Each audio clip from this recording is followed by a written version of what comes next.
Bonjour à tous, on se retrouve pour l'édition spéciale du West Park. Et oui, on est dans les coulisses du West Park en attendant que tout le monde arrive. Donc c'est parti, on y va. Et les premiers festivaliers commencent à arriver.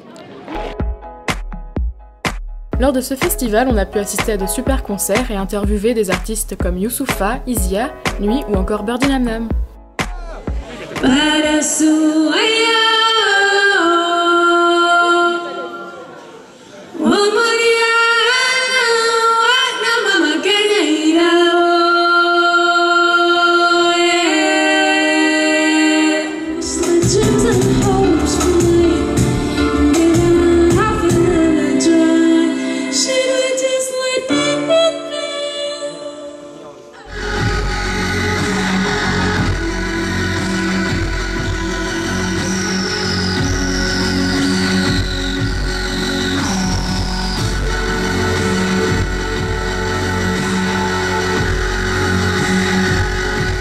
D'où vient votre nom?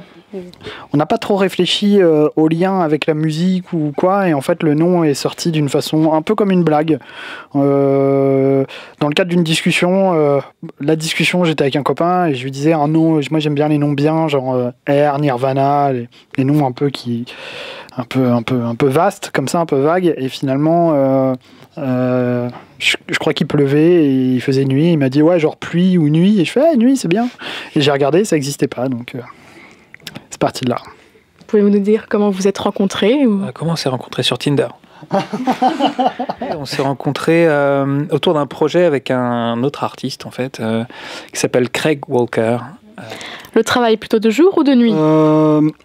En fait, ça dépend quand on est inspiré. Il y a des fois on est inspiré à des moments mais complètement inattendus. Moi ça m'est arrivé en pleine nuit de me réveiller, d'avoir une idée de morceau et d'aller la faire pour pas l'oublier, et ou en train de manger une omelette avec des chips le midi et de me dire tiens ça serait cool, je vais vite fait l'enregistrer et voilà.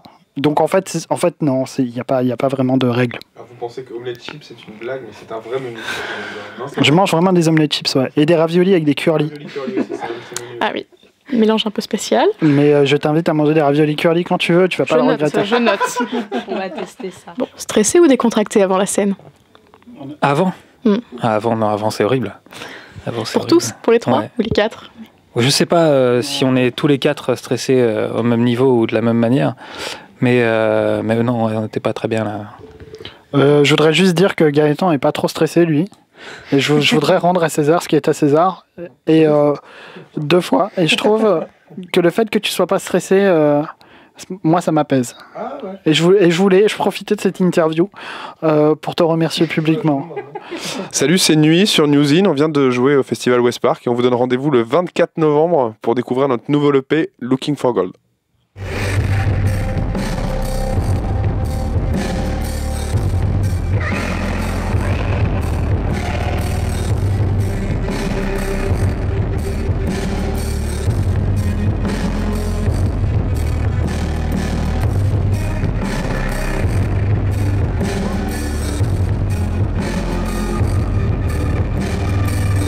Alors vous êtes venu voir qui en particulier ce soir? Ou principalement au départ. The Do, clairement. Vous en avez pensé quoi? Bah au-dessus, comme d'habitude. Hein. Ouais, The Do. Vous avez pensé quoi du concert en général? Génial, super, ouais.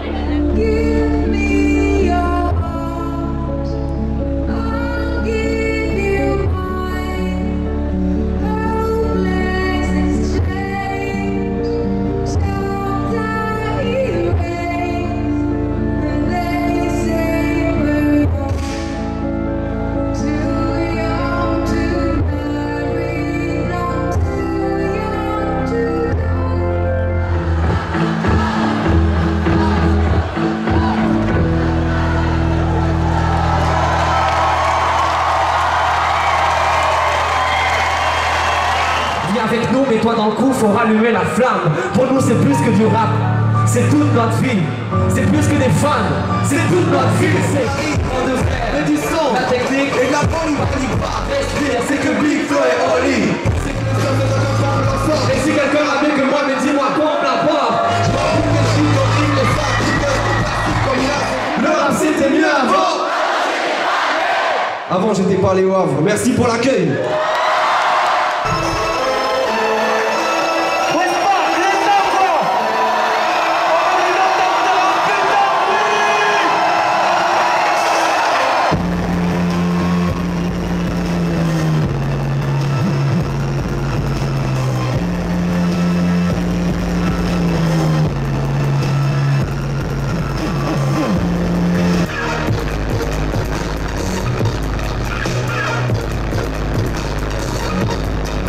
Parlez-nous un petit peu de la création du groupe, comment vous êtes rencontrés, qui a eu l'idée?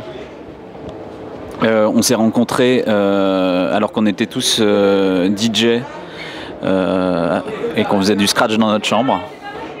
On participait aux compétitions de DJ à ce moment-là. DMC, ITF, il y avait plusieurs un peu catégories et on a décidé de former un crew comme ça se fait pas mal dans le hip-hop. Et le premier crew s'appelait Scratch Action Hero. Et sur les cendres de Scratch Action Hero, Birdie Nam Nam s'est créé en 2002. Le nom du groupe Birdie Nam Nam, ça vous est venu comment? C'est une référence de Crazy Bee, une référence cinématographique d'un film qui s'appelle The Party. C'est une comédie burlesque anglaise de Blake Edwards. Et voilà, c'est un film qui nous faisait bien marrer et on voulait un nom un peu décalé à ce moment-là. Tout le monde s'appelait Turntable, Super, Scratch Crew, machin. Et nous, on voulait un truc qui n'a rien à voir avec tout ça. Et on a choisi Birdie Nam Nam. Et du coup, si vous aviez un titre à conseiller ou que vous écoutez un peu en boucle en ce moment, ce serait quoi? Un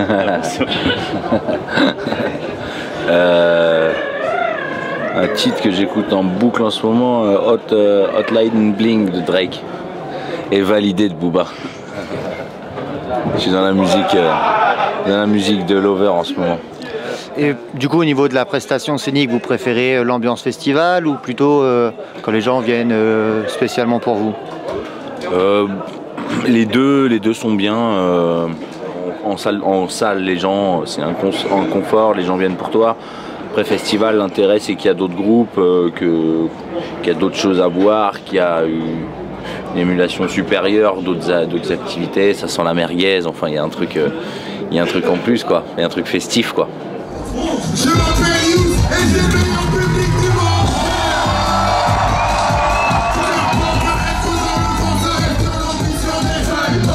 Et je me moque des trucs pour moi j'ai ma pellicule. Ne bloquez pas la pellicule, comme ça va être la pellicule. Salam le 67. Salam alaikum. Jette ton Y en l'air. Jette ton Y en l'air. Jette ton Y en l'air. Et le Tetris se met à chanter. La la la. Plus fort. J'entends rien. Tout le monde. Plus fort. Tout le monde. Ce soir, on est en Westpark. Public de fou. Et je veux maximum de bruit pour mon acolyte qui s'appelle Esprit. Depuis que Marie est morte, je leur fais raconter la attitude de porte. Du coup, quelles sont tes inspirations? Mes inspirations peuvent venir de tout. Ça peut venir des discussions que j'ai avec les gens, essentiellement des discussions que j'ai avec les gens. Les gens ne s'en rendent pas compte, mais je les exploite. Ils me disent des choses, c'est les meilleurs punchliners, les gens, quand ils sont spontanés et tout. Et au niveau des artistes, il y en a certains en ce moment qui t'inspirent plus en particulier? Oh, c'est toujours un peu le brouhaha. Ça peut venir de partout en fait, tout le temps. C'est un peu comme pour le reste. Regarde, avant de commencer cette interview, j'ai vu l'affiche de IBI. Elles peuvent m'inspirer. Vraiment, genre, je peux regarder, je peux ne pas être du tout inspiré par les Beatles, par exemple. Je peux aimer, mais sans être inspiré. Et puis voir un jour un concert de McCartney, mais d'une époque qui n'est même pas l'époque d'aujourd'hui. Et je dis, ah ouais, ok, j'aime bien ce que ça me fait ressentir, j'aime bien ce que ça fait ressentir aux gens. Et du coup, en tant qu'artiste, je m'interroge de comment on obtient ça, comment ça nous met dans cet état d'esprit-là. Donc, du coup. Au niveau de pourquoi tu chantes, pourquoi le rap, quel message essaies-tu de faire passer?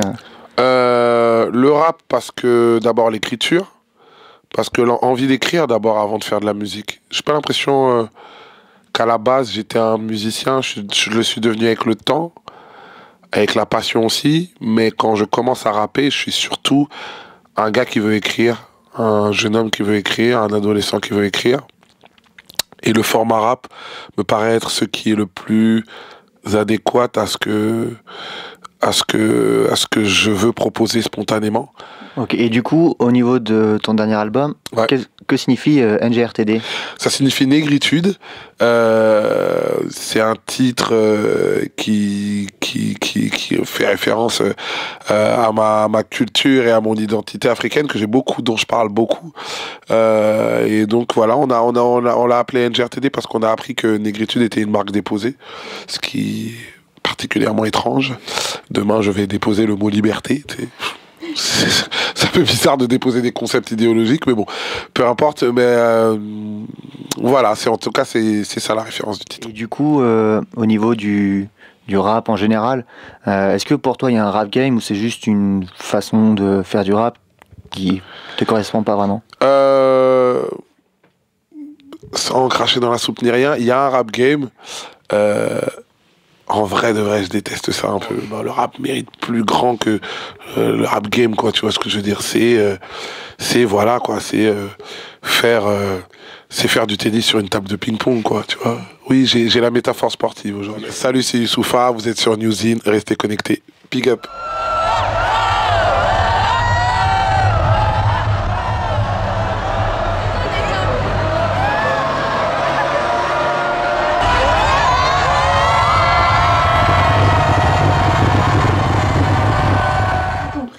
De quelle origine? Alors mon prénom, c'est un prénom inventé en fait, Izia, ça n'existe pas. Mais en fait, ça vient de Mzia, je vais m'appeler comme ça au début, Mzia, M''Zadia, et ça veut dire l'ensoleillé en géorgien. Quand ma mère elle était enceinte en Corse, il y avait des chanteurs géorgiens et ils chantaient autour du ventre de ma mère et ils lui ont proposé ce prénom. Enfin, elle cherchait des prénoms, je crois que c'était le prénom d'une princesse ou de quelque chose comme ça. Ouais. Donc voilà, mais après, ma mère a dit que ça allait être un peu compliqué pour les enfants de maternelle. Mzia, tu vois, donc on a mis un i. Donc la musique c'est une passion, mais on a vu que tu faisais aussi du cinéma. Si tu devais choisir entre cinéma et musique? Oh, j'ai la chance de pas avoir à choisir, donc c'est chouette. Mais c'est vraiment deux choses complètement différentes en vrai. Enfin, les gens ont tendance à dire musique, cinéma, tout ça, comme si c'était dans un grand pot pourri de choses chouettes. Mais en vrai, c'est quand même deux choses clairement foncièrement différentes. C'est-à-dire que la musique, ça vient de toi, c'est quand même quelque chose qui sort de toi. Moi, je compose, j'écris mes chansons, donc c'est une énergie qui sort de toi et c'est un travail quotidien, et c'est quelque chose qui t'inspire, qui me nourrit, qui a un feu en moi, tu vois. Donc arrêter la musique, ce serait comme arrêter ma vie. Enfin, je veux dire, c'est ma vie. Et après, le cinéma, j'ai eu la chance de rencontrer des gens qui avaient envie de travailler avec moi. Du coup, allons-y, travaillons ensemble, génial, j'adore faire ça, j'adore jouer la comédie. Mais c'est vrai que quand tu fais du cinéma, tu vis souvent dans le désir de l'autre, c'est le désir d'un réalisateur qui a envie de te faire tourner, donc c'est pas des choses qui viennent forcément de ton envie. Donc, et du coup, pour faire tes musiques, pour travailler, t'as une façon de travailler en particulier? Au début, je composais vachement à la guitare il y a quelques années, mais aujourd'hui, je compose plus au piano. C'est vrai que j'aime bien me mettre au piano, entendre les résonances, faire des jolies mélodies. C'est vrai que je crée plus au piano qu'à la guitare maintenant. Et puis sur mon dernier album, j'ai trouvé une nouvelle façon de travailler aussi, avec des productions plus électroniques et des choses plus ordinateur, production, producteur, tout ça. Donc c'est aussi une nouvelle façon de travailler que j'aime énormément, parce que j'adore voir le travail fini presque immédiatement. C'est vrai qu'avec l'électronique, tu peux vite plus te rendre compte des productions que quand t'es dans un truc live. Donc du coup, c'était hyper intéressant de faire un peu ça. Et en ce qui concerne les artistes, il y en a certains qui t'inspirent plus en particulier tout d'artistes Aujourd'hui, je suis contente parce que je trouve qu'en France, on a une très belle scène féminine. Et ça fait vraiment du bien, ça me plaît beaucoup. Je trouve ça chouette qu'aujourd'hui, il y a toujours une inégalité évidemment, mais sur les festivals, tu vois de plus en plus de headliners, de nanas qui sont là, et on n'a plus le débat filles, garçons, nanana, c'est juste des nanas qui envoient et qui assurent et qui sont fortes, et ça m'inspire beaucoup. Dans la vie, ou avant les concerts, t'es plutôt stressée, contractée? J'ai toujours le trac, moi. Parfois, je peux me mettre dans des états, mais tu peux même pas imaginer des trucs de trac, mais hyper violent, quoi, où tout à coup je me dis que je suis nulle, que je vais jamais y arriver, que ça me bouffe, que c'est horrible. Salut Newzine, et ben continuez comme ça, c'est trop cool de faire des choses comme ça. Gardez la foi, gardez le power, vous êtes super, je vous embrasse. Et voilà pour cette édition spéciale du West Park, on espère que ça vous a plu et on remercie les artistes qui ont bien voulu être interviewés. À bientôt.